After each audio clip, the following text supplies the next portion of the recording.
अस्सलाम वालेकुम viewers, welcome to इल्म एट होम। तो बच्चों, आज हम एक्सरसाइज 1.3 करेंगे, जिसमें सबसे पहले थोड़ी सी थ्योरी दी हुई है कि रियल नंबर्स कहाँ यूज़ होते हैं। तो साइंस और इंजीनियरिंग के अंदर यूज़ होते हैं, मेडिसिन और हेल्थ के अंदर यूज़ होते हैं, environmental science, computer science, navigation और ट्रांसपोर्टेशन, सर्विंग, आर्किटेक्चर और स्टेटिस्टिक और डाटा के अंदर यूज़ होते हैं। यहाँ पे थोड़ा सा आपको ये बताया हुआ है कि फ़िज़िक्स की बेसिक बातें बताई हुई हैं। जैसे फ़िज़िक्स के अंदर हमारे पास 3 स्केल होते हैं, एक केल्विन होता है, एक सेल्सियस होता है और एक फ़ारेनहाइट होता है। और इसको ये टेम्परेचर को मेज़र करने के लिए होते हैं। तो अब जो केल्विन होता है वो सेल्सियस से 273 यानी 273 ज़्यादा होता है। यानी अगर 1 सेल्सियस होगा तो केल्विन कितना होगा 274, अगर 2 सेल्सियस होगा तो केल्विन कितना होगा 275। ये आपको थोड़ी सी एक केमिस्ट्री फिज़िक्स से रिलेटेड चीज़ है जो आपको यहाँ पे बताई हुई है। फिर सेंटीग्रेड को फ़ारेनहाइट में कैसे चेंज करते हैं, तो उसके लिए ये एक फार्मूला है 5/9 टाइम्स F -32। तो ये अगर कोई इस तरह का क्वेश्चन आगे आएगा तो आपको ये फार्मूले थोड़े से याद करने होंगे, अदरवाइज मेंशन होते हैं क्वेश्चन में। फिर यहाँ पे थोड़ी सी अकाउंटिंग के लिहाज से बताया कि देखें, अगर आपको प्रॉफिट निकालना हो तो आप क्या करते हो कि कितने में चीज़ आपने बेची उसको माइनस कर देते हैं कितने में आपने खरीदी। मिसाल के तौर पे आपने 500 में बेच दी और 400 में खरीदी थी, इसका मतलब आपको 100 रुपये क्या हो गया, प्रॉफिट हो गया। और अब प्रॉफिट परसेंटेज कैसे निकालते हैं कि आपको जितना प्रॉफिट हुआ उसको कॉस्ट प्राइस के नीचे यानी कीमत खरीद के नीचे रखना। खरीदी कितने में थी, 400 में ना, तो 400 में खरीदी थी, तो इस तरह आप इसको डिवाइड कर देते हैं। 0 0 से कट गया, 0 0 से कट गया और 4 1 ज़ा, और ये 4 के 25% आता है। ठीक है, तो ये आपका प्रॉफिट आ जाएगा। इसी तरह अगर आपने लॉस निकालना होता है तो कॉस्ट प्राइस से माइनस करते हैं सेलिंग प्राइस, क्योंकि आपको नुकसान हुआ है, आपने बेची तो कम है, खरीदी ज़्यादा थी। तो लेट से आपने अगर 500 की बेची थी और ख़रीदी थी और 400 में बेच दी, तो इसका मतलब आपने कितना लॉस कर लिया, 100 रुपये का लॉस कर लिया। ठीक है, यहाँ पे अब ये ख़रीदी वाली है और ये बेची वाली है। ठीक है, तो यहाँ पर आपको 100 रुपये लॉस हो गया। अब इसकी परसेंटेज कैसे निकालते हैं, जो लॉस हुआ उसको रखना है और नीचे आपने कीमतें खरीदी रखनी है। यानी आपने 500 में ख़रीदी थी तो 500 के नीचे रखेंगे 0 और 100 से मल्टीप्लाई कर देंगे और 0 0 से कट गया और 5 1 ज़ा 5 और ये 20% आपको क्या हो गया, लॉस हो गया। ठीक है, इस तरह करके हमने ये क्वेश्चन सॉल्व करने होते हैं। पहला क्वेश्चन में कहता है कि सम ऑफ 3 कंसेक्टिव। अब कंसेक्टिव का मतलब होता है क्या, यह कि दीगरे बाद नंबर आने वाले, यानी कि 2 के कंसेक्टिव क्या है 3, 3 का कंसेक्टिव क्या है 4, 4 का कंसेक्टिव क्या है 5, यानी एक दूसरे के बाद जो उसको फॉलो करते हैं। कहता 3 कंसेक्टिव इंटीजर नंबर है। एक तो हमें पता लग गया इंटीजर यानी डेसिमल नहीं है। ठीक है, और फिर पता लग गया कि 3 कंसेक्टिव हैं। तो अगर हम कह लें लेट जो फर्स्ट इंटीजर है, जो पहला इंटीजर है, उसको मैं कह लेता हूँ ये मेरा क्या है, पहले इंटीजर को मैं कह लेता हूँ x। अच्छा, दूसरे सेकेंड इंटीजर को भी मैं कोई नाम दे देता हूँ। तो सेकेंड इंटीजर को मैं नाम दे देता हूँ x+1। अब मैंने x+1 क्यों दिया, देखें अगर मेरा पहला इंटीजर 2 हो तो अगला क्या होगा 3, और 2 और 3 में क्या फ़र्क है, 2 और 3 में यही फ़र्क है ना कि उसमें आपने 1 प्लस कर दिया। और इससे अगला जो होगा वो क्या होगा, थर्ड इंटीजर। और तो थर्ड इंटीजर मेरा क्या होगा, थर्ड इंटीजर मेरा होगा x+2। क्यों, अगर मैंने चौथा लिखना है तो तीसरा इंटीजर देखना है तो वो 4 आएगा ना, 2 से लगातार वाला। तो उस वो 2 में क्या जमा करो तो 4 आएगा, 2 में 2 जमा करो। तो ये आपका x, ये आपका x हो गया, ये आपका x+1 हो गया, ये x+2 हो गया। इस तरह करके आपने कंसेक्टिव डिजिट्स के ये बना लेने। कहता है इनको सम का मतलब क्या होता है, प्लस। ये कहता है इनको प्लस करने से जवाब आ रहा है 42। तो आपने क्या करना है, आपने कहना है कि अच्छा प्लस करने से 42 आ रहा है, तो ये मेरा पहला इंटीजर प्लस, ये मेरा दूसरा इंटीजर प्लस, ये मेरा तीसरा इंटीजर प्लस। तो ये कितना मेरा जवाब आया, मेरा जवाब आ रहा है 42। सो यहाँ पर मैंने क्या किया है, 3 इंटीजर्स को प्लस कर दिया। अब इसमें x वाले आपस में प्लस हो जाएंगे, 3x आ जाएगा, और 1 और 2 आपस में प्लस हो जाएंगे, 3 आ जाएगा, और 42 हो जाएगा, और 3 उधर जाके क्या हो जाएगा, माइनस हो जाएगा, तो 42 - 3 हो जाएगा, तो 3x आ जाएगा। x फिर 3x किसके इक्वल हो जाएगा, 39 के, और फिर x किसके इक्वल हो जाएगा, 39 डिवाइडेड बाय 3 के, और ये कट के आपके पास जो आप 13 आ जाएगा। सो आप कहोगे कि फर्स्ट इंटीजर जो मेरा था वो उसको अब एंड में बताने भी तो हैं कौन से इंटीजर्स हैं। तो फर्स्ट इंटीजर आपका x था जो कि बनता है 13। तो सेकंड इंटीजर जो है वो आपका कौन सा बनता है, वो था x+1, तो वो कितना हो जाएगा 14। और थर्ड इंटीजर जो आपका बनता है वो कितना हो जाएगा x+2, जो कि क्या होता है 14 है, तो उसके बाद अगला क्या होगा 15। सो इस तरह करके आपका ये पहला क्वेश्चन हल होता है। नीचे हमारे पास दूसरा क्वेश्चन आ जाता है और दूसरे क्वेश्चन में ये कहता है कि आपके पास डाटा गिवन क्या है। पहले देख लेते हैं डाटा गिवन क्या है। तो डाटा हमारे पास ये गिवन है कि कहता है कि ए सी जो है, यानी ये जो ट्राइंगल की लाइन है ए सी, तो ए सी को मैं कह लेता हूँ कि ये मेरी बेस है, ठीक है, क्योंकि ये नीचे वाली जो होती है ना बेस होती है ट्रीसेप ट्राइंगल की, तो उसकी वैल्यू मुझे दी हुई है। अच्छा ये मैंने लिख ली उसकी वैल्यू, ठीक है, ओके, ये हो गया पहला काम। दूसरा कहता है आपको एरिया भी दिया हुआ है, तो कहता है एरिया ऑफ एरिया, इसका पूरे का आपको एरिया भी दिया हुआ है। अच्छा area of triangle A B C वो आपको कितना दिया हुआ है, 1+15 सेंटीमीटर स्क्वायर। अच्छा ये दो चीज़ें पता लगी। कहता है फाइंड द लेंथ, आपने लेंथ ए यहाँ से लेकर यहाँ तक जो लंबाई है ना वो मालूम करनी है। अच्छा अब ये लेंथ आपने मालूम करनी है, तो लेंथ आप इसकी जगह मैं क्या लिखूँ, ए बी ना, हाँ ए बी जो है इज इक्वल टू लेंथ, और उसका क्या अता पता मालूम नहीं। तो अब यहाँ पे हम क्या करेंगे, डाटा हो गया, इसके बाद आप फार्मूला लगाएंगे। तो एरिया का फार्मूला हमें पता है क्या होता है, एरिया का फार्मूला होता है 1/2, वो अभी पूरा लिख लेते हैं, एरिया इज इक्वल टू 1/2, ठीक है, लेंथ टाइम्स बेस या हाइट टाइम बेस। तो यहाँ पे आपकी जो लेंथ है वो है 1/2, और लेंथ आपकी क्या है ए बी, ठीक है, और बेस कितनी है वो तो ऑलरेडी मैंने बता दिया, वो तो गिवन भी है, वो है हमें 3+5 सेंटीमीटर, ठीक है, और एरिया भी गिवन है वो है 1+15 ये, ठीक है, सेंटीमीटर स्क्वायर। तो अब हमारे पास लेफ्ट और राइट दोनों तरफ से चीज़ें हो गई हैं। अब हमने ए बी निकालना है, तो ए बी निकालने के लिए हम क्या करेंगे, ए बी को इधर ही खड़ा रहने देंगे, और 1+15 के साथ चला जाएगा क्या, ये इधर मल्टीप्लाई हो रहा था ना, ये इधर मल्टीप्लाई हो रहा था ना, इधर आके क्या हो जाएगा, डिवाइड हो जाएगा। तो ये देखें डिवाइड हो गया, ठीक है, और यहाँ पे ये 2 डिवाइड हो रहा था, इधर जाके 2 मल्टीप्लाई हो जाएगा, सही है। अब ए भी अकेला रह गया, अब यही हमने यहाँ पे क्वेश्चन करना था। तो यहाँ तक अभी हमने कर लिया है, हम इसको मज़ीद लिख लेते हैं यहाँ पे। अब कि ए भी हमारे पास फाइनली किसके इक्वल हो गया, इस 2 को अगर मैं मल्टीप्लाई कर दूँ या रहने दूँ, और रहने देता हूँ इसको, आपने 2 को एज ए बाहर ही रहने दें, ठीक है। दूसरा हमारे पास क्या है 1/15, ठीक है, और डिवाइड में हमारे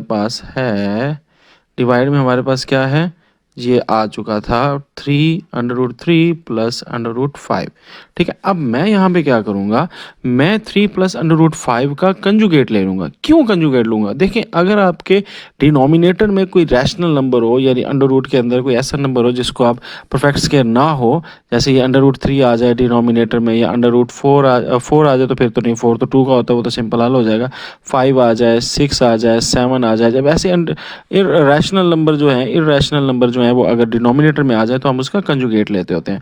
तो ये कंजुगेट में क्या होता है, इसका साइन चेंज करके इसको मल्टीप्लाई भी कर देना और डिवाइड भी कर देना, किसका, डिनोमिनेटर का, ऊपर वाले का नहीं।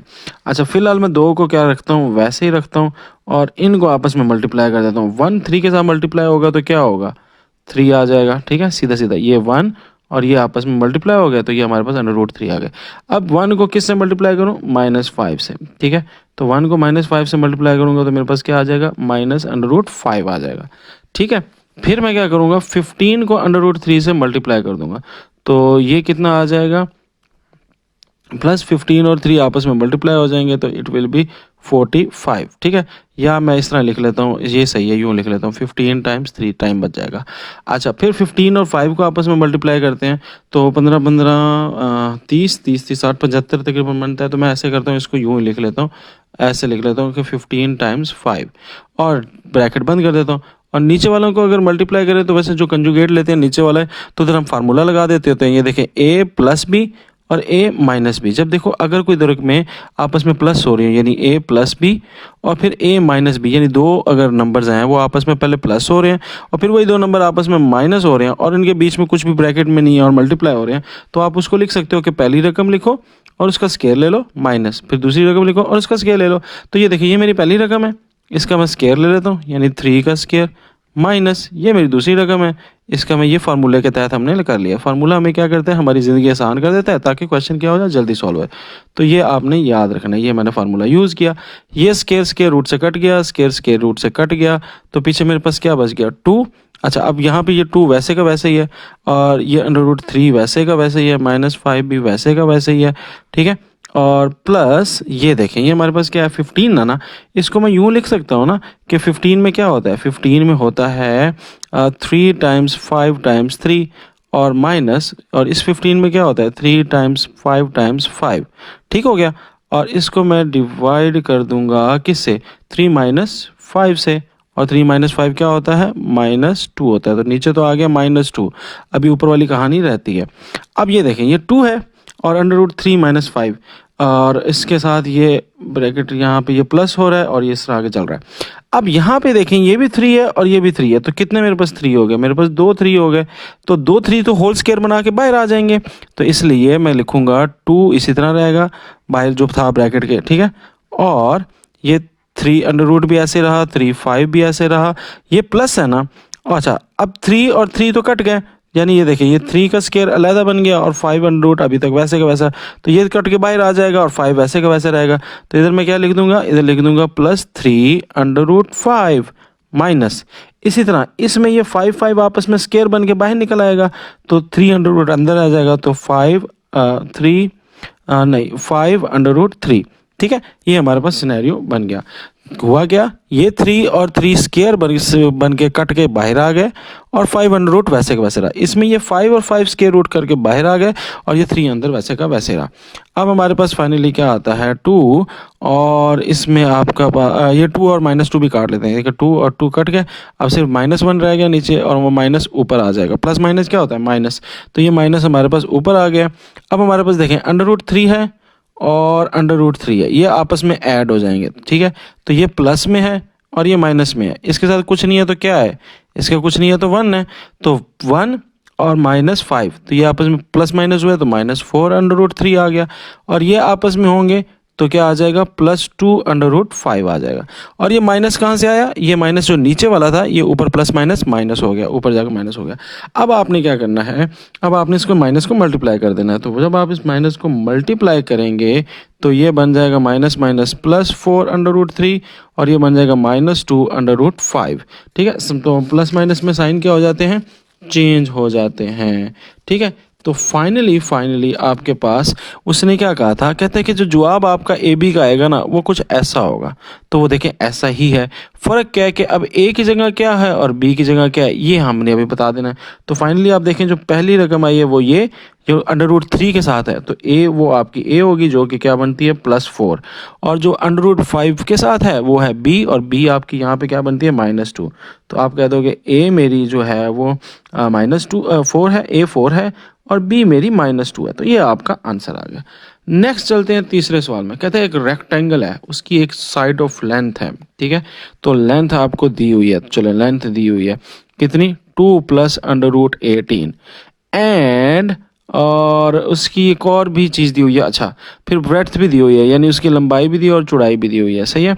और वो कहता है इसकी चौड़ाई है 5 - 4 अंडर रूट 2, ठीक है। ये हमारे पास क्वेश्चन आ गया। अब आपसे कहता है क्या है, कहता है एरिया ऑफ रेक्टेंगल निकालना है जिसका जवाब a + b आएगा, जिसमें a और b आपने बताना है। तो एरिया हमें पता नहीं है बेसिकली, तो हमने एरिया ही निकालना है, तो ये आपका हो गया डाटा।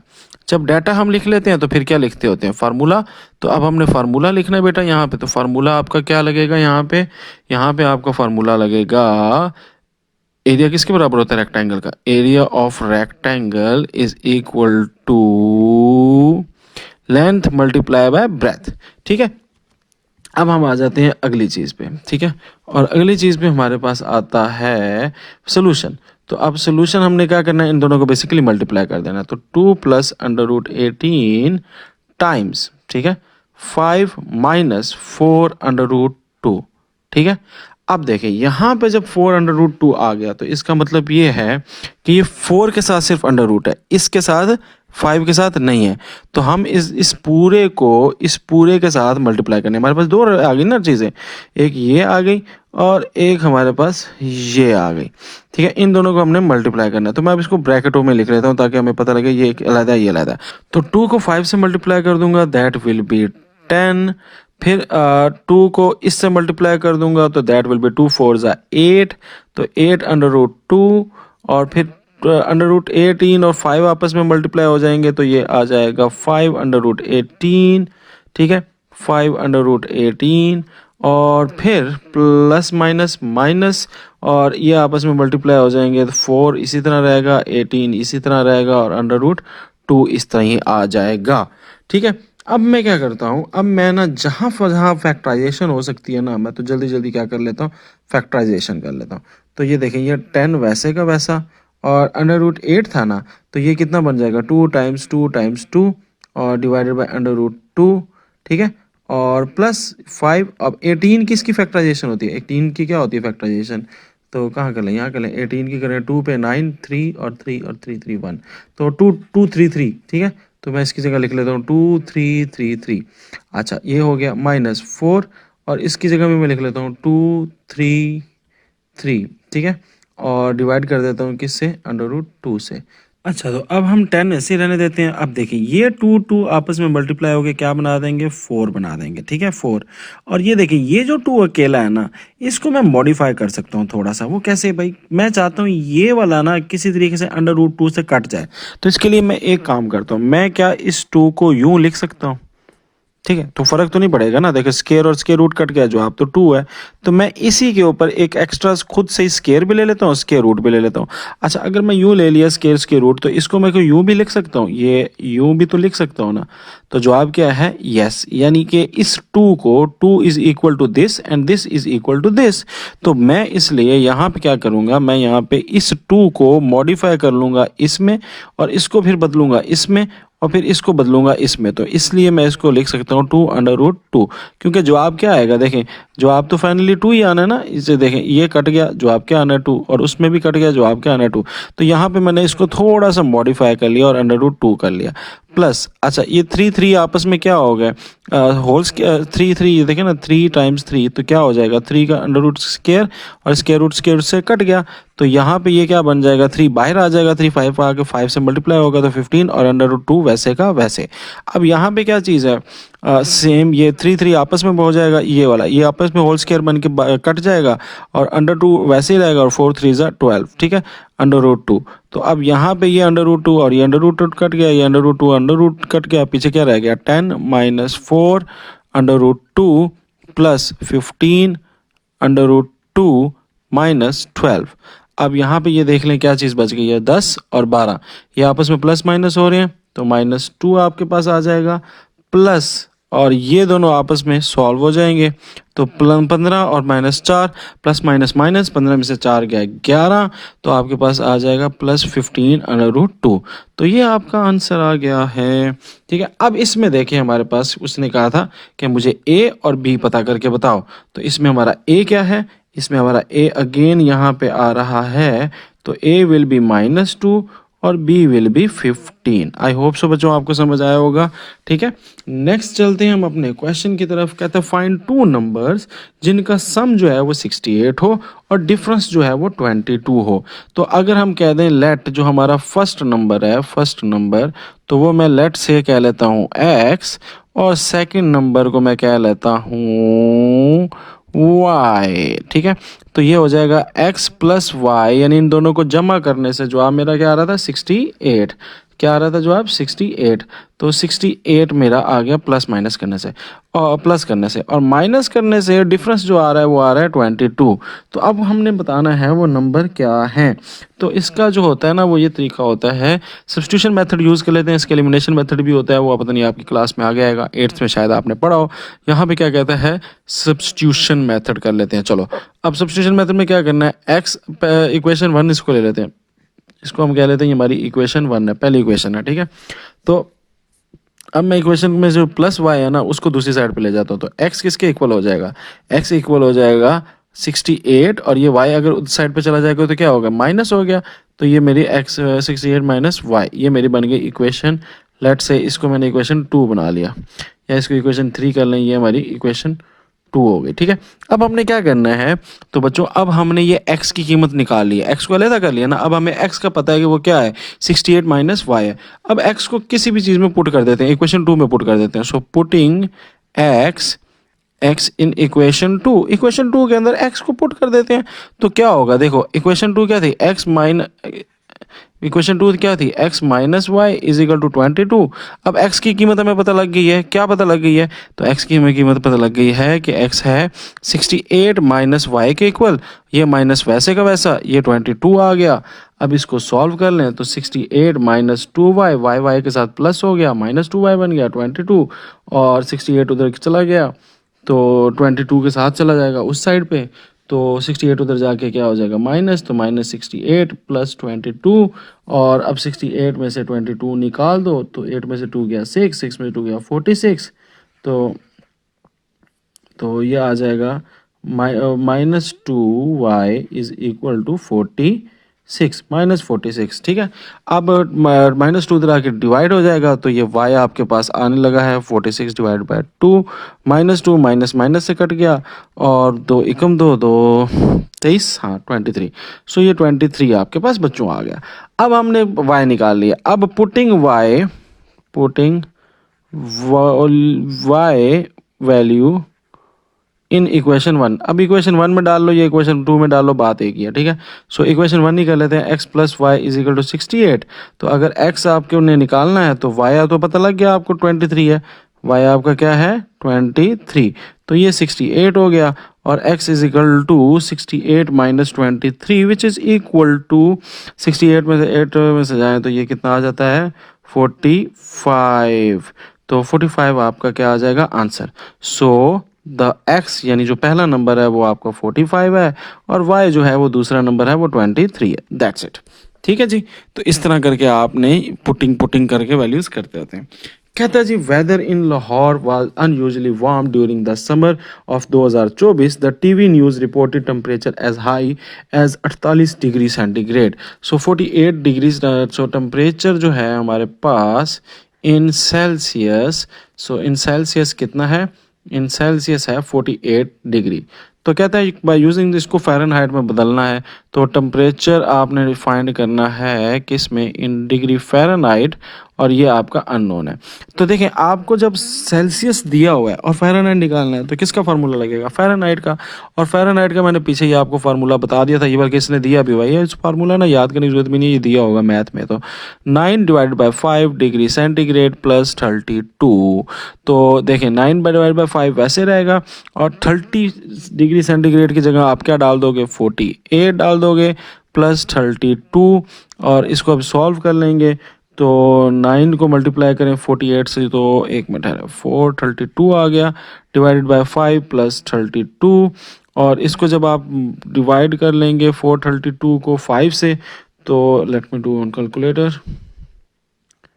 तो ये 86.4 आ रहा है प्लस 32, और फाइनली आपका आंसर आ जाएगा 118। ठीक है, 118.4, यस 118.4 फ़ारेनहाइट आपका आंसर आ जाएगा। तो ये तो सिंपल सा मेथड, फार्मूले में वैल्यूज पुट करनी और सॉल्व कर देना। यहाँ पे थोड़ा सा भूल भुलैया चलेगी। कहता है sum of ages of father and son is 72 degree. तो अब यहाँ पे उसने कह दिया कि दो बंदे हैं, एक बाप है एक उसका बच्चा है, उन दोनों के एजेस को प्लस करें तो 72 साल बन जाती है एज, यानी एक बाप जितनी एज।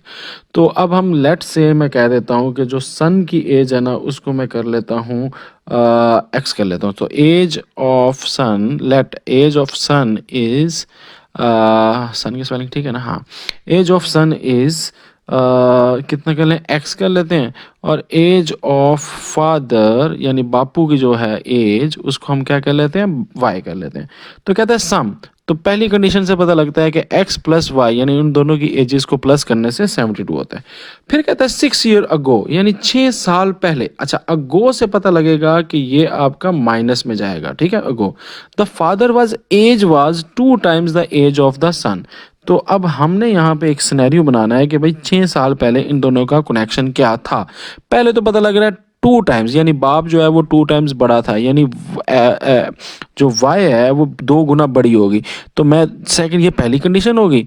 अब सेकंड कंडीशन क्या लिखनी है कि वाई जो है वो 2 गुना बड़ा है किससे, न्याणा सा। तो न्याणा क्या था एक्स, और बाप क्या है वाई। तो लिखोगे वाई बराबर is equal to 2x। But एक कंडीशन भी है, कंडीशन ये है कि 6 ईयर अगो, तो 6 ईयर अगो डाला ना, तो इसलिए माइनस डाल देंगे। तो कहेंगे यानी वालिद जो है वो 7 साल पहले, 6 साल पहले बेटे के भी 6 साल पहले से दुगना था। तो इस तरह करके आपने कंडीशन लगानी है। अब ये बेटे की एज हो गई, ये बाप की, ठीक है, बट उसका जो फादर है वो उससे दुगना था उस एज के लिहाज से, अगो वाली एज से। तो इसलिए x-6 आपके ब्रैकेट में आएगी और ये 2 आपका बाद में आएगा, ठीक है। तो ये होगी 6 साल पहले बेटे की एज, ये होगी 6 साल पहले बाप की एज, और अब वो कितनी है, 2 गुना। तो इस तरह करके आपकी ये क्वेश्चन बन जाएगी। इसको थोड़ा सा मजीद सिंप्लीफाई कर लेते हैं, तो ये बन जाएगा 2x-12, और अगर इसको मजीद सिंप्लीफाई कर लेते हैं और x को इधर ले आते हैं तो ये हो जाएगा -2x, या y को उधर ले जाते हैं तो ये हो जाएगा माइनस, उधर जाएगा तो प्लस हो जाएगा, तो इट विल बिकम 2x और माइनस प्लस किया तो -6 आ गया, ठीक है। तो ये हमारे पास एक वैल्यू आ चुकी है। अब यहाँ पे हमने क्या करना है, हमने इसको इधर इक्वेशन बना लेते हैं, इसको इक्वेशन 1 बना लेते हैं, ठीक है, y वाली।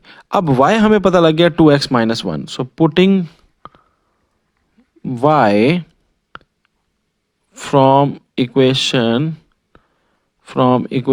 1 इनटू किस में डाल देते हैं, इसको इक्वेशन 2 का नाम दे दें।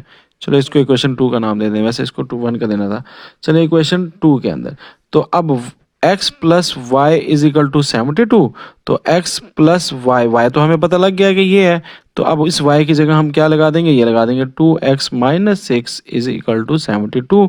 इसको सॉल्व कर लेते हैं, तो 72 में 6 प्लस उधर जाके प्लस हो जाएगा ना, तो ये प्लस हो गया, तो x प्लस 2x, ये दोनों आपस में प्लस हो जाएंगे तो 3x।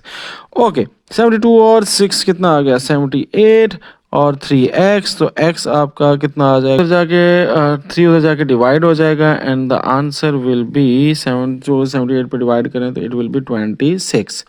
अब क्या करेंगे, नाउ पुटिंग x वैल्यू, अब पुटिंग x इन इक्वेशन 1, इसके अंदर हम x की जगह क्या लिख देंगे, 26। तो ये देखें y is equal to 2x-6, और y is equal to 2x कितना है, 2 का आगे x तो पता लग गया 26, तो 26-6, तो y इज इक्वल टू ये आ जाएगा 42, 42 आता है ना, 226 42 आता है, ठीक है, 42-6 and that will be y is equal to 42 में से 6 जाए तो कितना बचता है, 36। अब उसने पूछा क्या था, उसने ये था what was the son's age of 6 year go, यानी इसकी 6 साल पहले शादी। तो ये जो इन्फॉर्मेशन निकाली है इसकी ज़रूरत इस क्वेश्चन में नहीं थी। यहाँ पर मैंने ये जो y निकाला है ये बेसिकली फादर एज निकाली, तो फादर एज उसने पूछी नहीं हुई, बट इन केस अगर आपसे पूछ लेता तो आपको उसका मेथड भी आना चाहिए था। अब आ जाए अपने बकिया हिस्से की तरफ, तो हमारे पास क्वेश्चन में पूछ क्या रहा है, हमारे में क्वेश्चन में ये पूछ रहा है कि सन की एज 6 ईयर गो क्या होगी, तो 6 ईयर गो उसकी एज कितनी थी, यानी x जो उसकी एज है -6, तो son age after 6 before what was the son age year ago, ठीक है, सन एज आफ्टर या बिफोर 6 ईयर, ठीक है। तो उसकी एज क्या है, x-6, x तो हमने निकाल लिया था 26-6 विच इज 20 ईयर्स, तो आंसर आपका क्या आएगा, 20 ईयर्स, ठीक है। 26 साल का था, 6 साल पहले कितना होगा, 20 साल का होगा, ठीक है। तो ये तो जो एक्स्ट्रा चीज निकाली है उसकी जरूरत नहीं थी जी। तुम्हारे पास नेक्स्ट क्वेश्चन है, कहता है मेरा ने सेल किया है टॉय 15-20 रुपीज़ में, what will the selling price. तो यहाँ पे एक मिस्टेक सी लग रही है कि यहाँ पे कह रहा है कि सेल दिया हुआ है आपको, सेल प्राइस दी हुई है और साथ ये भी कह रहा है कि सेलिंग प्राइस निकालो। So I think it's a mistake. तो मैं इसको थोड़ा सा इस सेल को मॉडिफाई करके यहाँ पे क्या कह लेता हूँ, बॉट का लफ्ज़ लिख लेता हूँ कि यानी ख़रीदा। तो ख़रीदा मतलब कॉस्ट प्राइस, तो ये कॉस्ट प्राइस जो है वो आपकी कितनी हो जाएगी, ये मिस प्रिंट है, अच्छा ये आपने सही, अगली डिश बुक्स में ये सही हो जाएगा। सो कॉस्ट प्राइस कितना है, RS 1520। अगर आपकी बुक में ये बॉट की लिखा हुआ है ऑलरेडी तो फिर ठीक है, ठीक है। जो नई बुक्स आई हैं उनमें ये प्रॉब्लम था। तो कॉस्ट प्राइस जो है वो आपकी 1520 आ गई। आपने सेलिंग प्राइस निकालनी है, वो आपसे पूछी हुई है और आपको प्रॉफिट रेट दिया हुआ है, प्रॉफिट परसेंट दिया हुआ है। तो प्रॉफिट परसेंटेज आपको दी हुई है 15%।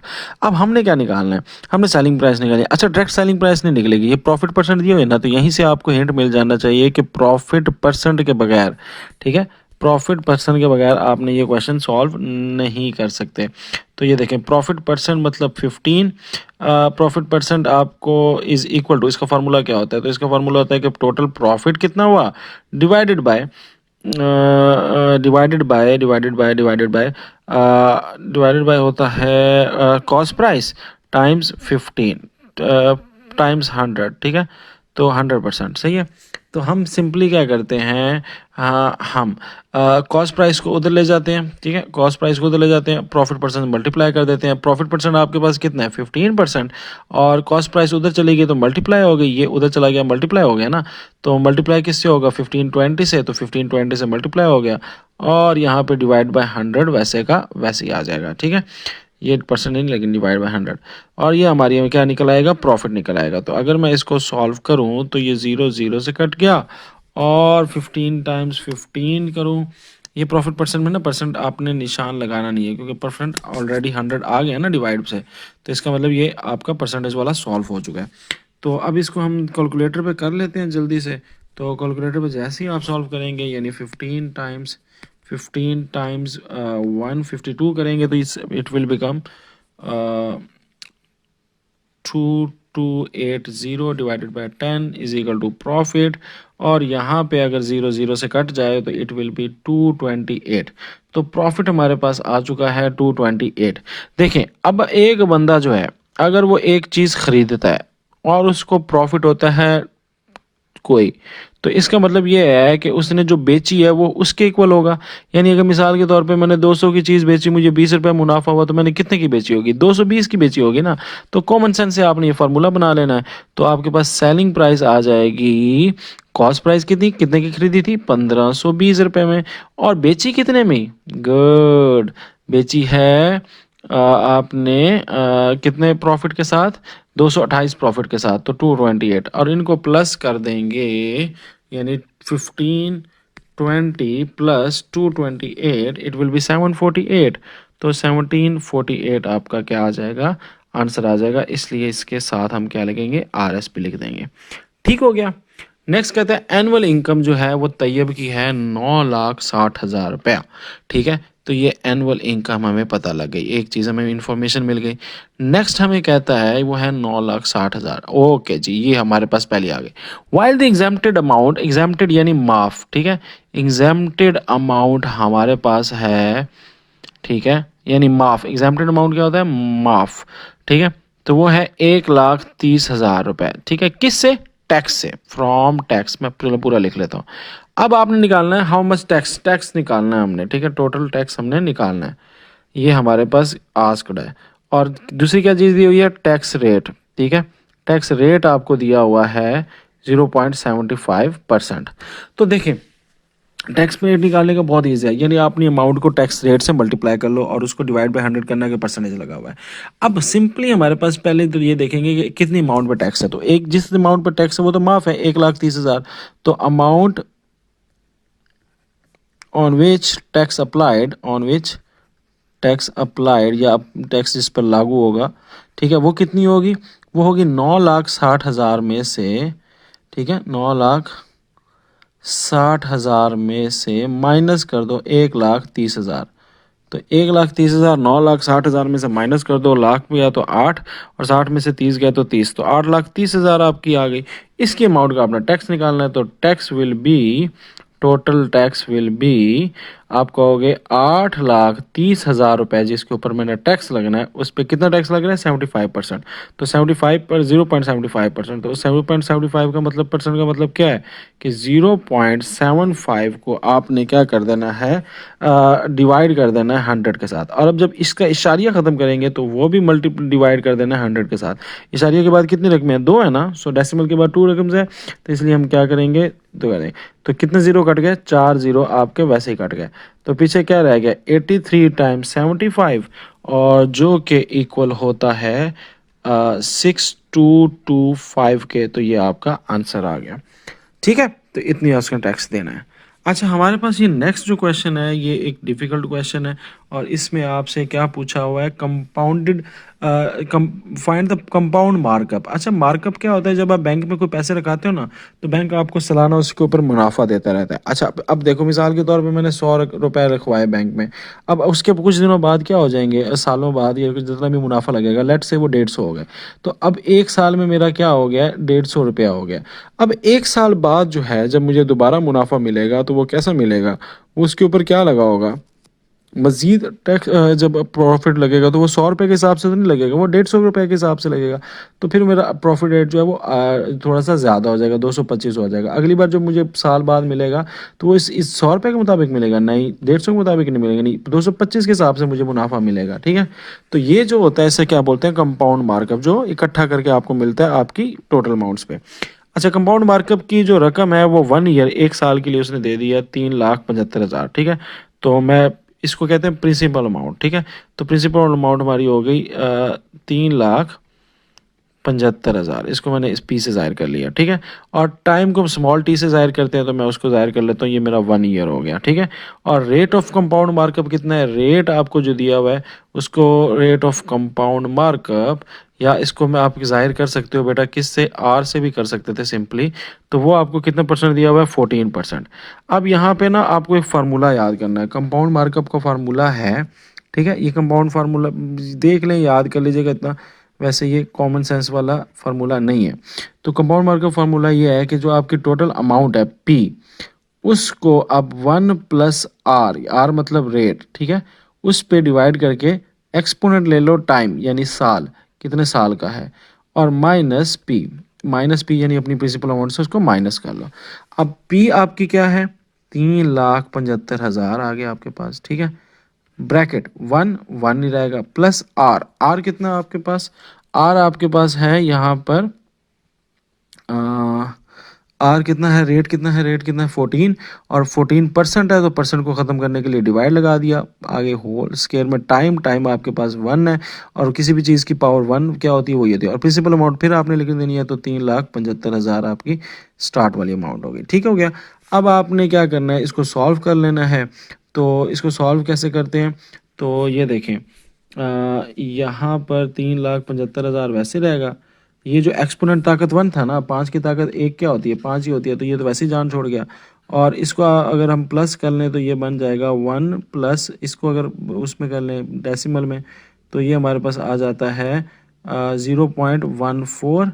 ठीक है, और -375,000, ये वैसे ही रहा। अच्छा, 375,000 वैसे ही रहेगा, और ये आपका बन जाएगा 1.44 -375,000। और अब हम क्या करेंगे, इसको 1.44 से मल्टीप्लाई कर देंगे, तो आपके पास आंसर आ जाएगा 427,500 -375,000। और फाइनली आपके पास जो चीज़ बच जाएगी, दैट विल बी 52,500 RS। तो ये आपका कंपाउंड मार्कअप आ गया। ठीक है, तो दैट्स इट दोस्तों, इंशाल्लाह मिलते हैं नेक्स्ट वीडियो के अंदर। ये नेक्स्ट वीडियो में हम रिव्यू एक्सरसाइज 1 कंप्लीटली देखेंगे। अल्लाह हाफिज़।